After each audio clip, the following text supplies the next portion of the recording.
ತಾಲೂಕಿನಲ್ಲಿ ಮುಂಗಾರು ಮಳೆ ಆರ್ಭಟ, ರೈತನ ಮುಖದಲ್ಲಿ ಮೂಡಿದ ಮಂದಹಾಸ. ಭೂಮಿ ತಾಯಿಯ ಮಡಿಲಲ್ಲಿ ಶುರುವಾಯಿತು ಕೃಷಿ ಚಟುವಟಿಕೆ, ಬಿಡುವಿಲ್ಲದ ಕೆಲಸದಲ್ಲಿ ನಿರತರಾದ ಅನ್ನದಾತ. ಬೀಜ ಗೊಬ್ಬರ ಖರೀದಿಗೆ ಮುಗಿಬಿದ್ದ ರೈತರು, ಕೃಷಿ ಇಲಾಖೆಯಿಂದ ಮಹತ್ವದ ಎಚ್ಚರಿಕೆ. ಹೌದು, ಗುಳದಗುಡ್ಡ ತಾಲೂಕಿನ ಗ್ರಾಮೀಣ ಭಾಗದಲ್ಲಿ ಮುಂಗಾರು ಮಳೆ ಅತ್ಯಂತ ಉತ್ತಮವಾಗಿ ಸುರಿದಿದೆ. ಮಳೆಯ ಬೆನ್ನಲ್ಲೇ ತಾಲೂಕಿನಾದ್ಯಂತ ಕೃಷಿ ಚಟುವಟಿಕೆಗಳು ಗರಿಗೆದರಿವೆ. ಮಳೆರಾಯನ ಕೃಪೆಯಿಂದ ಅನ್ನದಾತನ ಮುಖದಲ್ಲಿ ಮಂದಹಾಸ ಮೂಡಿದ್ದು, ರೈತರು ಬಿಡುವಿಲ್ಲದ ಕೆಲಸದಲ್ಲಿ ನಿರತರಾಗಿದ್ದಾರೆ.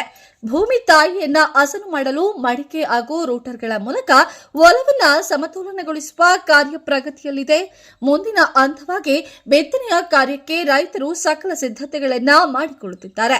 ಇನ್ನು ಹೊಲಗಳಲ್ಲಿ ಟ್ರ್ಯಾಕ್ಟರ್ ಹಾಗೂ ಎತ್ತುಗಳ ಸದ್ದು ಜೋರಾಗಿದ್ದು, ಮುಂಗಾರು ಹಂಗಾಮಿನ ಕೃಷಿ ಕಾರ್ಯಗಳು ಚುರುಕುಗೊಂಡಿವೆ. ಮತ್ತೊಂದೆಡೆ ಬಿತ್ತನೆಗೆ ಬೇಕಾದ ಬೀಜ ಮತ್ತು ಗೊಬ್ಬರವನ್ನ ಖರೀದಿಸಲು ರೈತರು ಅಂಗಡಿಗಳ ಮುಂದೆ ಜಮಾಯಿಸುತ್ತಿದ್ದಾರೆ.